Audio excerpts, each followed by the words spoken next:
ഞാൻ ഇന്നലെ ഒരു റെസ്റ്റോറന്റ് നടത്തിയിരുന്ന ഒരു കഫേ നടത്തിയിരുന്ന ഒരാളെ പരിചയപ്പെട്ടു. ആളൊരു 8 മാസം ഒരു കഫേ റൺ ചെയ്തു. 8 മാസം കഴിഞ്ഞപ്പോൾ അത് ക്ലോസ് ചെയ്തു. ഞാൻ ആളോട് ചോദിച്ചു എന്താ ക്ലോസ് ചെയ്യാൻ കാരണം എന്നുള്ളത്. ആള് പറഞ്ഞു എനിക്കത് മനസ്സിലായിട്ടില്ല. ഞാൻ ചോദിച്ചു കച്ചവടമില്ലായിരുന്നോ? ആദ്യത്തെ 3-4 മാസമൊക്കെ കച്ചവടം ഉണ്ടായിരുന്നു, പിന്നെ കച്ചവടം കുറഞ്ഞു വന്നു. അപ്പൊ ഞാൻ ചോദിച്ചു അതെന്താ കാരണം. അതെനിക്കറിയില്ല, എനിക്കത് മനസ്സിലായില്ല എന്ന് പറഞ്ഞു. നമ്മളുടെ പണി അതായോണ്ട് തന്നെ ഞാന് ആളോട് കുറച്ച് ഫീഡ്ബാക്കുകളും കാര്യങ്ങളൊക്കെ ചോദിച്ചു മനസ്സിലാക്കി. എല്ലാവരുടെയും ഒരു കോമൺ ആയിട്ടുള്ള ഒരു ചിന്തയാണ് റെസ്റ്റോറന്റിൽ ഒരു സെയിൽസ് ടീം ഇല്ല, അല്ലെങ്കിൽ ഒരു സെയിൽസ് ടൂൾസ് ഇല്ല, സെയിൽസ് ഡിപ്പാർട്ട്മെന്റ് ഇല്ല, മറ്റുള്ള ബിസിനസ്സുകളെ പോലെ ഇതൊന്നും ഇല്ല എന്നാണ് ആളുകളുടെ മനസ്സിലുള്ള ഒരു കാഷ്വൽ ആയിട്ട് ചിന്തിക്കുന്നത്. പക്ഷെ അങ്ങനെയല്ല. റെസ്റ്റോറന്റിന് സ്വന്തമായിട്ട് സെയിൽസ് ടീം ഉണ്ട്, റെസ്റ്റോറന്റിന് സ്വന്തമായിട്ട് സെയിൽസ് ടൂൾസ് ഉണ്ട്. റെസ്റ്റോറന്റിലെ സ്വന്തമായിട്ടുള്ള സെയിൽസ് ടീമാണ് നമ്മുടെ സർവീസ് ടീം. അതുപോലെ തന്നെ നമ്മുടെ ബില്ലിംഗ് സെക്ഷൻ.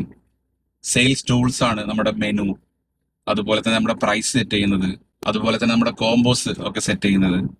അപ്പോൾ സെയിൽസ് ടീം ഉണ്ട്, സെയിൽസ് ടൂൾസ് ഉണ്ട്. പിന്നെ നമ്മുടെ ആംബിയൻസ് ഒക്കെ കണ്ടിട്ട് ആണ് ആളുകൾ വീണ്ടും റീവിസിറ്റ് ഒക്കെ ചെയ്യുന്നത്. ഇതിന്റെ എല്ലാം കൂടെ ഉള്ള ഒരു കോമ്പിനേഷൻ ആണ് ശരിക്കും റെസ്റ്റോറന്റിലെ അല്ലെങ്കിൽ കഫേയിലെ സെയിൽസ് സിസ്റ്റം എന്ന് പറയുന്നത്. ഇവിടെ ആള് ഫെയിലർ ആയിട്ടുള്ളത് ശരിക്കും പറയുകയാണെങ്കിൽ ആ റെസ്റ്റോറന്റിലെ സെയിൽസ് സിസ്റ്റത്തിലാണ്.